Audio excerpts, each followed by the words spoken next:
Alors,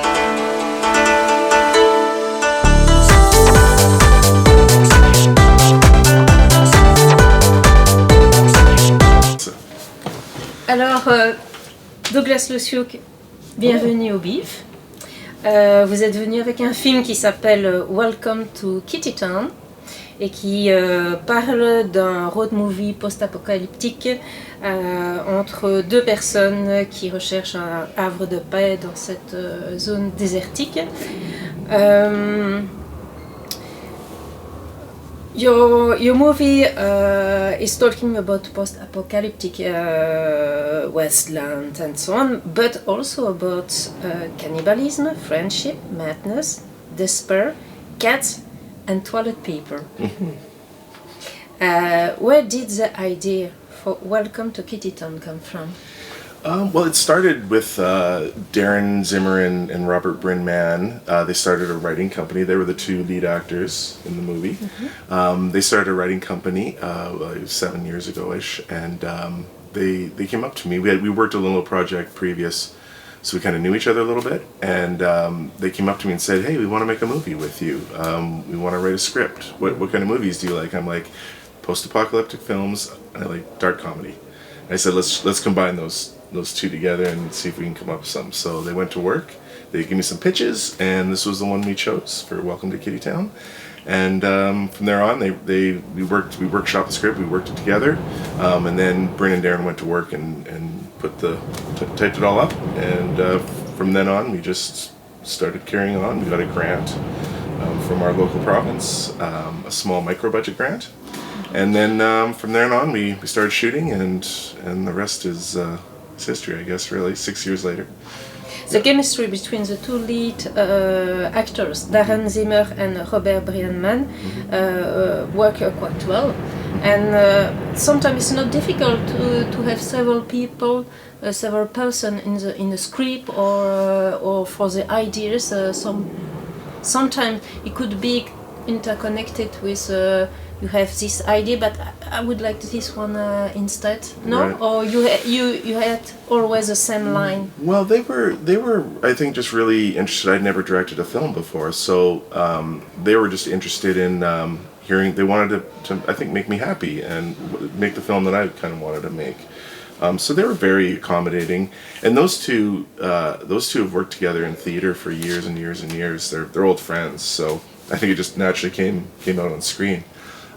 But yeah, they really wanted to write a script for me and to direct, and they wanted to star in it. I wanted them to star in it, and no, there was really no confrontations. We'd throw ideas around, and the best idea kind of won every time, you know. And there was no real big egos about anything. We just kept kicking ideas around and eating lots of pizza and drinking lots of coffee. And well, those guys like to drink Coke. I like to drink beer, but yeah, we just spent many hours just getting things in a sort of a just sort of in the pre-development phase and getting the script right and moving from there. So you shot in real abandoned buildings in, sorry for the pronunciation, no problem. Saskatchewan. Pretty darn good there, yeah. Where is this place? What is Saskatchewan? Yeah. Saskatchewan is it's a beautiful and very I think underrated province in Canada. They call it the flyover province. Everyone flies over it, but no one stops there. But it's a very beautiful province with beautiful people. Some of the friendliest people in Canada live there. We love it. We love our city of Saskatoon very much. Totally different from what you show on your movie. It's not. Yeah, I mean, what you see there, it's super touristic. It's very desolate. Like not desolate. It's very sparsely populated. Like there's only 1 million people that live it, and the province is as big as Texas, geographically wise, but only 1 million people live there. Right, so there's a lot of wide open spaces. Like we can walk around in our city for half an hour around our area and probably see 2 people. Right, you're here in Brussels, there's people everywhere, you know. But and so that was on screen, right? So when you leave, there's 2 major cities, Regina and Saskatoon, in the province, and when you leave those cities, it's very wide open and flat, but beautiful sunsets and beautiful scenery. And I think scenery you don't get to see in movies very often, right? We shoot our movies in Vancouver, Toronto, Montreal, and Calgary, but you don't get a lot of movies that get shot in Saskatchewan. So it's kind of I think just from hearing from people say it, the scenery was beautiful, but I don't think people have seen Saskatchewan screen very often. So it was very rewarding to hear those things about our home province. Yeah. It's a place you knew before, or we're from there. We live there. Okay. Yeah, we were born and raised there, and yeah, it was every location was about 45 minutes out of Saskatoon, the city of Saskatoon. Okay. It was just in the surrounding area that we shot. Yeah. What was the biggest challenge during the filming? Oh boy, there was so many challenges.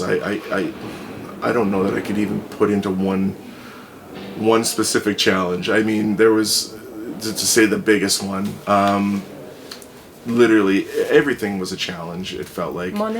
Money is always a challenge, right? But I think just seeing it I guess ultimately the biggest challenge was, because there was, there's lots of ups and there's lots of heartbreak over the course of the 6 years trying to get a film made, and I think just there's points where I was sitting in my little edit suite just working on the movie, and I'm wondering, why am I doing this, right? I don't get to spend time with my wife, I don't, and we were just talking about it last night, that this is like the reward to like being here, for that time. So yeah. Do you have any behind the scenes story you would like to share with us? Behind the scenes stories. Yeah, I mean, I'm just trying to think of a the cat. The cat. Yeah, well, I'm allergic to cats. I guess that's it's the story of cats. Huh? It is, yeah, the cat. It was a very small crew. We had like 8 to 10 people on any given day as a crew, and a very small cast. And everybody was just so wonderful to work with, and nobody really made much money at all. And we'd work like 14, 15-hour days over 17 days, and sometimes cold weather.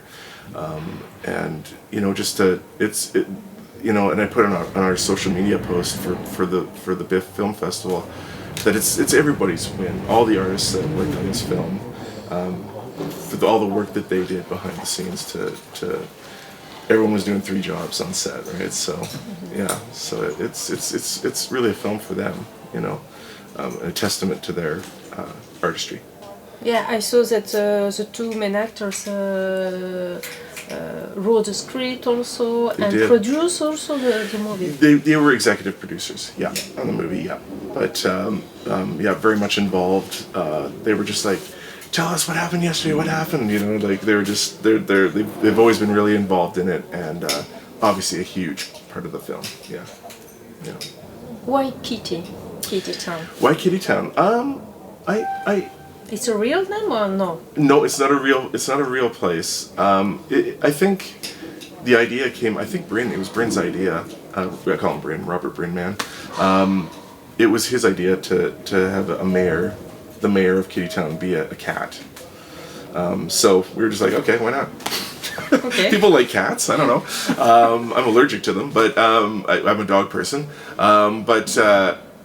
So we went with that, and then the idea of having a GMO infected zombie cat is really what it was. It was a zombie cat that it was a stray cat that came away from Kittytown and found its way to Charlotte in Kittytown.